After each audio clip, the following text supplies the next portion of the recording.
रेगिस्तान की एक सुनसान शाम थी। चारों तरफ बस रेत के टीले थे और हवा में सन्नाटा। एक पुराने कच्चे घर में फकीर बख्श नाम का एक बूढ़ा आदमी लेटा था। उम्र ने उसके बाल सफेद कर दिए थे, मगर उसकी आंखों में अब भी उम्मीद की कुछ किरणें बाकी थीं। तभी दरवाजे पर दस्तक हुई। पहले धीरे से, फिर जोर से। फकीर बख्श चौंक गया। गुस्से में बोला, कौन है? दरवाजा तोड़ना है क्या? आ रहा हूं। दरवाजा खोलते ही वह ठिठक गया। सामने एक जवान लड़की खड़ी थी। बारिश से भीगी, कपड़े बदन से चिपके, चेहरे पर थकान, आंखों में डर और होंठ कांप रहे थे। तुम कौन हो? फकीर ने हैरानी से पूछा। लड़की ने कांपती आवाज में कहा, मुझे अंदर आने दो, मैं यहीं रहना चाहती हूं। फकीर बख्श थोड़ा पीछे हटा। माथे पर बल पड़ गए। मेरे साथ? मगर क्यों? तुम हो कौन? लड़की ने कोई जवाब नहीं दिया, बस एक थकी हुई नजर उसके चेहरे पर डाली और सीधे अंदर चली गई। फकीर हक्का बक्का रह गया। ऐसे घर में घुस आती हो, लोग देख लेंगे तो क्या कहेंगे? लड़की फूट पड़ी, रोते हुए बोली, मेरा कोई नहीं रहा। 2 दिन पहले शादी हुई थी, लेकिन मेरे शौहर की मौत हो गई। ससुराल वालों ने मुझे मनहूस कहकर घर से निकाल दिया। बोले, मैं अपने पति को खा गई हूं। मायके गई तो माँ बाप ने भी कहा, तेरा घर अब वहीं था, वापस मत आना। और उन्होंने भी दरवाजे से धक्का दे दिया। फकीर बख्श कुछ देर खामोश रहा, फिर धीरे से बोला, ठीक है बेटी, जब तक चाहो यहीं रहो, लेकिन बाहर की दुनिया बहुत जालिम है। लोग बातें करेंगे। लड़की बोली, मुझे लोगों की नहीं, बस पनाह की जरूरत है। उसका नाम था निशा।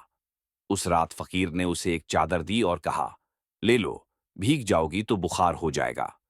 बारिश रुक चुकी थी, मगर निशा के कपड़े अब भी गीले थे। सुबह जब फकीर उठा तो उसे चाय की खुशबू आई। निशा ने ट्रे में चाय रखी और बोली, चाय पी लीजिए। फकीर ने हैरानी से पूछा, तुमने बनाई है? निशा मुस्कुराकर बोली, हाँ। धीरे धीरे दिन बीतने लगे। निशा घर के काम करती, झाड़ू लगाती, खाना बनाती, और जब फकीर थक जाता तो उसके पैर दबाती।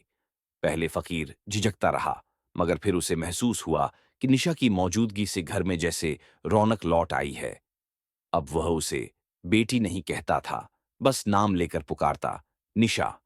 रात को जब फकीर सो जाता, निशा उसके पास बैठ जाती और लंबे समय तक उसे देखती रहती। एक दिन उसने पूछा, आपको कभी मोहब्बत हुई थी? फकीर ने आंखें बंद कर लीं, फिर धीमे स्वर में बोला, हाँ, बहुत पहले, लेकिन वो मोहब्बत वक्त के साथ मिट्टी में मिल गई। निशा मुस्कुराई। मोहब्बत मिटती नहीं, बस कहीं छिप जाती है। जब वक्त आता है तो फिर से लौट आती है। वो दिन फकीर के लिए जैसे नई सुबह लेकर आने लगे। अब निशा उसके लिए खास खाना बनाती, उसके कपड़े धोती और हर शाम उसके पास बैठकर बातें करती। वो उसकी तन्हाई में जैसे जान फूंक देती थी। एक दिन उसने फकीर को एक रुमाल दिया, जिस पर उसने हाथ से उसका नाम कढ़ाई से लिखा था। फकीर की आंखें नम हो गईं। उसने रुमाल सीने से लगाया और कहा, शुक्रिया, निशा। अब दोनों के बीच एक खामोश रिश्ता बनने लगा था, जिसमें न नाम था न दावा, बस एहसास था। मगर दुनिया की नजरों से कुछ नहीं छिपता। करीबी गांव वालों ने बातें बनानी शुरू की। एक औरत आई और बोली, फकीर बख्श, लोग कह रहे हैं तूने जवान लड़की को अपने घर में रख लिया है। फकीर ने शांत स्वर में कहा, मैंने उसे पनाह दी है, इज्जत दी है, और दरवाजा बंद कर लिया। निशा ने सब सुन लिया। वो रोते हुए बोली, अगर मेरी वजह से आपकी इज्जत पर दाग आ रहा है तो मैं चली जाती हूं। फकीर बख्श ने उसका हाथ थाम लिया। नहीं निशा, तुम मेरी इज्जत हो। निशा ने कांपती आवाज में कहा, तो फिर मुझे अपना लो, ताकि दुनिया को जवाब मिल जाए। फकीर बख्श सन्न रह गया। मैं बूढ़ा हूं, तुम जवान हो, लोग क्या कहेंगे? निशा बोली, लोग तो वैसे भी बोल रहे हैं, पर अगर दिल साफ है तो रिश्ते से डर क्यों? उस रात रेगिस्तान की खामोशी में, तारों की गवाही में, उन्होंने निकाह किया। न कोई गवाह, न कोई शोर, बस दो रूहों का मिलन। अब निशा उसकी बीवी थी। वो पहले से ज्यादा प्यार और ख्याल से उसका साथ निभाती। हर सुबह उसके लिए नाश्ता बनाती, शाम को उसके साथ बैठकर तारे गिनती। फकीर बख्श की तन्हा जिंदगी अब रोशनी से भर गई थी। लेकिन वक्त का एक ही सच है, वो ठहरता नहीं।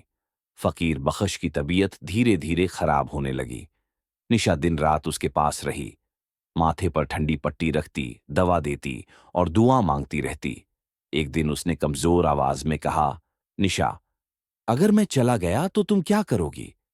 निशा की आंखों से आंसू बह निकले। आपके बिना कुछ नहीं। फकीर मुस्कुराया।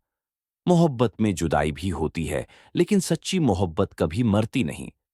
कुछ दिनों बाद फकीर बख्श की सांसें थम गईं। निशा ने उसे उसी जगह दफन किया जहां वो पहली बार पनाह मांगने आई थी। हर रोज वो उसकी कब्र पर फूल रखती और कहती, आप मेरे हैं, हमेशा के लिए। कहते हैं जब भी उस रेगिस्तान में बारिश होती है, लोग फुसफुसाते हैं, फकीर बख्श की निशा रो रही है। ये कहानी सिखाती है कि मोहब्बत ना उम्र देखती है, ना रिश्ता, ना दुनिया का डर। वो बस दिल से निकलती है और दिल तक पहुंच जाती है।